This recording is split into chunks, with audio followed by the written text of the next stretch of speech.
Cristiano Ronaldo ഇന്ന് കാണുന്ന Ronaldo ആയതിന് പിന്നിൽ ഒരു വ്യക്തിയുണ്ട്. ആരാന്നറിയോ? ആളുടെ ഉമ്മയല്ലേ? ഉമ്മയല്ല, പിന്നെ അദ്ദേഹത്തിൻ്റെ സുഹൃത്ത് ആൽബർട്ടോ ഫാൻഡ്രോ. കേട്ടിട്ടുണ്ടോ? അറിയോ? ആൽബർട്ട് ഐൻസ്റ്റീൻ കേട്ടിട്ടുണ്ട്. ആൽബർട്ടോ ഐൻസ്റ്റീൻ അല്ല, ആൽബർട്ടോ ഫാൻഡ്രോ.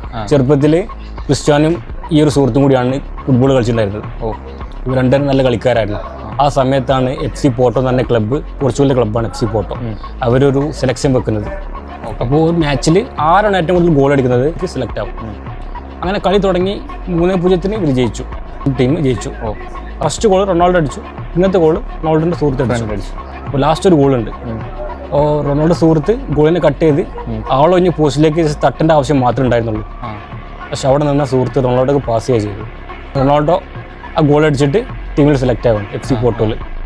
അങ്ങനെയാണ് റൊണാൾഡോ FC പോർട്ടോ, പിന്നെ മാഞ്ചസ്റ്റർ യുണൈറ്റഡ്, റയൽ മാഡ്രിഡ്, അങ്ങനെ ഇന്ന് കാണുന്ന റൊണാൾഡോ ആയത്. അങ്ങനെ അത് കഴിഞ്ഞതിന് ശേഷം റൊണാൾഡോ ചോദിച്ചു ഒരു ദിവസം, എന്തുകൊണ്ടാണ് എനിക്കത് പാസ് ചെയ്തത്, എനിക്കത് ഗോൾ അടിക്കായിരുന്നല്ലോ.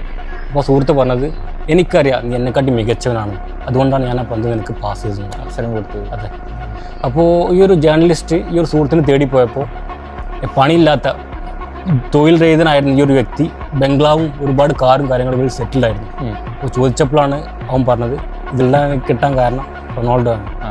വേറെ ഇൻട്രസ്റ്റിംഗ് ആയിട്ടും ഒരു കാര്യമുണ്ട്. എന്താണ്? എലോൺ മോസ്ക് എന്ന് കാണുന്നത് എലോൺ മോസ്ക് എങ്ങനെയാണെന്ന് അറിയോ? അറിയില്ല.